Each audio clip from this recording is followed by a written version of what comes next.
നിങ്ങളുടെ favourite shows ഇനി ഒരിക്കലും മിസ്സാവില്ല. ഇപ്പോൾ C5 കാണും നിങ്ങളുടെ ഫേവറേറ്റ് ഷോസ് തികച്ചും സൗജന്യമായി. സാറിന് ഫോൺ വിളിച്ചപ്പോ വിവരങ്ങളൊക്കെ ശ്യാമ പറഞ്ഞില്ലേ? എനിക്ക് ഒരു 75 ലക്ഷം രൂപയുടെ അത്യാവശ്യമുണ്ട്. അതാ. അപ്പൊ പണത്തിന് വേണ്ടിയാണോ വിവാഹബന്ധം വേണ്ടാന്ന് വെക്കുന്നേ? സത്യത്തിൽ അത് തന്നെ കാരണം. ഞാൻ ഇതിന് സമ്മതിക്കാതെ ശ്യാമ 75 ലക്ഷം രൂപ തരില്ലല്ലോ.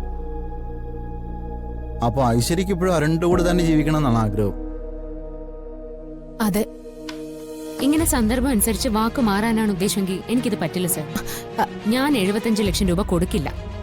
അയ്യോ ശ്യാമേ, അങ്ങനെ പറയല്ലേ. ഒരു വാക്കുമാറ്റവും ഇല്ല. എനിക്ക് സമ്മതം, 100 വട്ടം സമ്മതം. ഡിവോഴ്സ് പെറ്റീഷൻ എടുക്ക.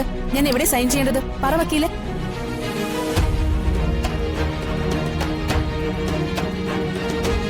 പറഞ്ഞ വാക്ക് ഞാൻ മാറില്ല. 75 ലക്ഷം രൂപ കൊടുക്കാൻ ഞാൻ റെഡിയാണ്. 75 ലക്ഷം രൂപ ഐശ്വര്യയുടെ അക്കൗണ്ടിലേക്ക് ട്രാൻസ്ഫർ ചെയ്യണം. അതാ സേഫ്. അതെ സർ, അക്കൗണ്ടിൽ ട്രാൻസ്ഫർ ചെയ്യാം. വക്കീലെ, ശ്യാമ വാക്ക് പറഞ്ഞ വാക്ക. എനിക്കാ പേടിയൊന്നുമില്ല. രൂപ ഉറപ്പായിട്ടും ശ്യാമ തരും. എവിടെ ഞാൻ സൈൻ ചെയ്യേണ്ടത് പറയൂ.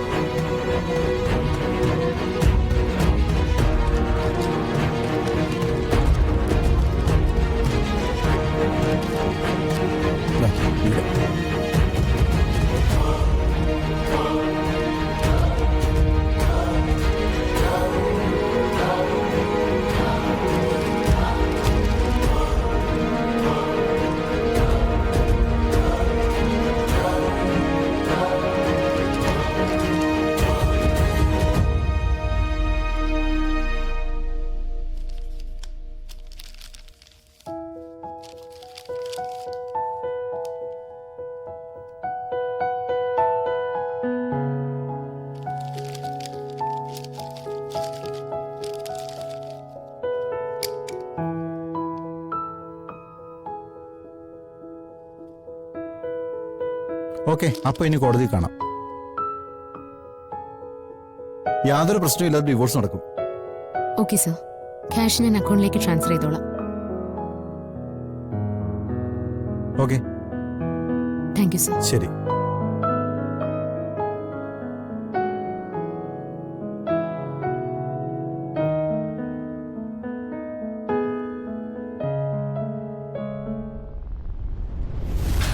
ഐശ്വര്യ, നീ എന്തൊക്കെ പറഞ്ഞാലും ശരി, നീ കാട്ടിയത് ഏറ്റവും വലിയ മണ്ടത്തരമാണെന്ന് ഞാൻ പറയൂ. ആ ഡിവോഴ്സ് പെറ്റീഷനിൽ നീ ഒരിക്കലും ഒപ്പിട്ട് കൊടുക്കരുതായിരുന്നു. ആ ശ്യാമയുടെ ആധിപത്യം ഇതെല്ലാം. ആയിരിക്കാം, പക്ഷേ ജയേഷിന് കൊടുക്കാനുള്ള 30 ലക്ഷം രൂപ, പിന്നെ മമ്മിക്ക് എക്സ്ട്രാ 20 ലക്ഷം രൂപ, ഇതൊക്കെ ഞാൻ എവിടുന്ന് സംഘടിപ്പിക്കാനാ? അതെ, കാര്യങ്ങളൊക്കെ ശരിയാ. അരുണുമായിട്ടുള്ള ഡിവോഴ്സ് നടന്നാൽ നിന്റെ ഗതി എന്താവും? എങ്ങനെ ഇത്രയും സെറ്റപ്പിൽ പിന്നെ നീ ജീവിക്കും? അത് നീ ഓർത്തിട്ടുണ്ടോ? എന്റെ മമ്മി അതിനെല്ലാം വഴി ഞാൻ കണ്ടിട്ടുണ്ട്. എന്തു വഴി? ഡിവോഴ്സ് പെറ്റീഷനില് സൈൻ ചെയ്ത് കൊടുത്തു എന്ന് കരുതി ഇന്നോ നാളെയോ ഡിവോഴ്സ് നടക്കില്ലല്ലോ. കോടതിയിൽ അരുണിനോട് ഞാനൊരു വലിയ തുക ജീവനാംശം ചോദിക്കും. എനിക്കും മമ്മിക്കും 2 തലമുറ അടിച്ചു പൊളിച്ച് കഴിയാനുള്ള അത്രയും തുക. പിന്നെ ഡിവോഴ്സ് കഴിഞ്ഞാലും അരുൺ അശ്വതിയുടെ ഒപ്പം സുഖിച്ച് കഴിയില്ല. അശ്വതി ജയേഷിനൊപ്പം ജീവിക്കും. അതിനുള്ള വഴി ഞാനും ജയേഷും കണ്ടുവച്ചിട്ടുണ്ട്.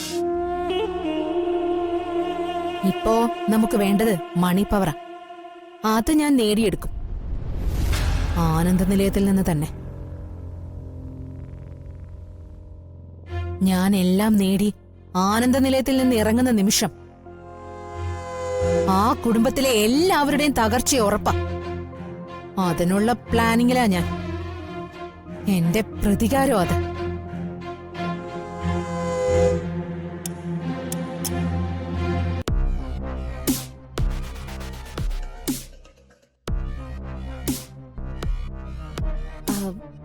എനിക്കറിയാം അരുണ് ദേഷ്യ.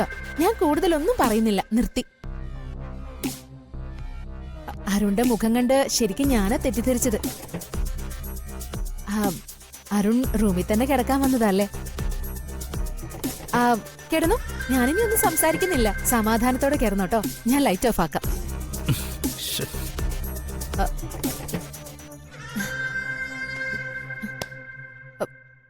അരുൺ, എവിടെ പോവാ? ഇനി നമ്മുടെ ഡിവോഴ്സിന് കുറച്ച് ദിവസങ്ങളേ ഉള്ളൂ. ഞാൻ എന്റെ സമ്മതത്തോടെ ഡിവോഴ്സ് പെറ്റീഷനിൽ ഒപ്പിടുകയും ചെയ്തു. എന്തായാലും തമ്മിൽ പിരിയുന്നു. നമുക്ക് നല്ല സുഹൃത്തുക്കളായിട്ട് പിരിയാം. അതല്ലേ നല്ലത്? അരുൺ, എന്തെങ്കിലും പറ. എന്നെ വഴക്ക് പറയെങ്കിലും ചെയ്. എനിക്ക് കുറച്ച് സമാധാനം കിട്ടട്ടെ.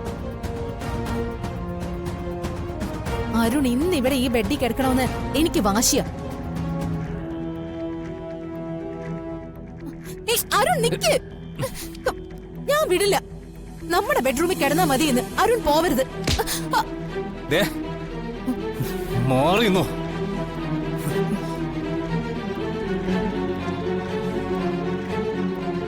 ഇന്നിങ്ങനെ മുറിക്ക് പുറത്തരും. മനസ്സിലായി. അശ്വതി താഴെ റൂമില്. അത് ഞാൻ സമ്മതിക്കില്ല. ഒരു കാര്യം ഉറപ്പാ, ഇത് അരുണും അശ്വതിയും ഒത്തുചേർന്നുള്ള പ്ലാനിങ്ങാ. കുറച്ചു കഴിയുമ്പോ അരുണും അശ്വതിയുടെ റൂമിൽ പോകാനുള്ള അടവാ. ശരിയാക്കി കൊടുക്കും ഞാൻ.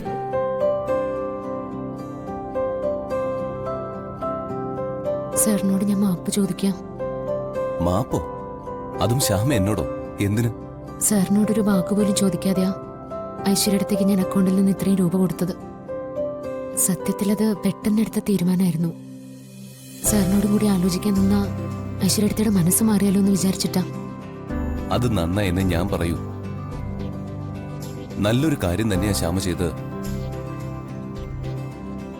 ഏറ്റവും നല്ലൊരു കാര്യത്തിനാ ശ്യാമ ആ ക്യാഷ് കൊടുത്തത്.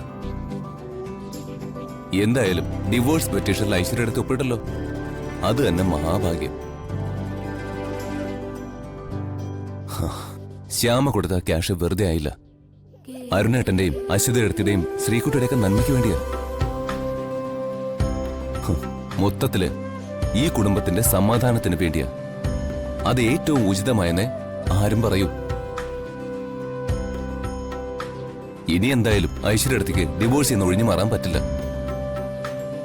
പണത്തിനോടുള്ള ആർത്തി കൊണ്ട് വല്ലാത്തൊരു ട്രാപ്പിലാ വീണിരിക്കുന്നത്. പിന്നീട് ആലോചിക്കുമ്പോ അത് അബദ്ധമായെന്ന് അവർക്ക് തോന്നും. അപ്പോഴാ പ്രശ്നം തുടങ്ങുന്നത്.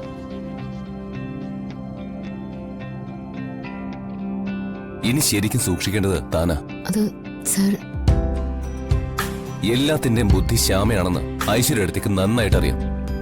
ഇനി അവര് വെറുതെ ഇരിക്കില്ല. വയറ്റിലൊരു കുഞ്ഞുകൂടിയുള്ളതാ. കൂടുതൽ ശ്രദ്ധിക്കണം. ഐശ്വര്യടുത്ത് ഈ വീട്ടിൽ തന്നെയുണ്ട്. അതാണ് ഏറ്റവും വലിയ പ്രശ്നം. ഡിവോഴ്സ് കിട്ടി ഐശ്വര്യടുത്ത് ഈ വീട്ടിൽ നിന്ന് പോകുന്നത് വരെ ശ്യാമ സൂക്ഷിക്കണം. ശരിക്കും സൂക്ഷിക്കണം. ഡൗൺലോഡ് ചെയ്യൂ C5 ആപ്പ്. കാണൂ എല്ലാ എപ്പിസോഡുകളും സൗജന്യമായി.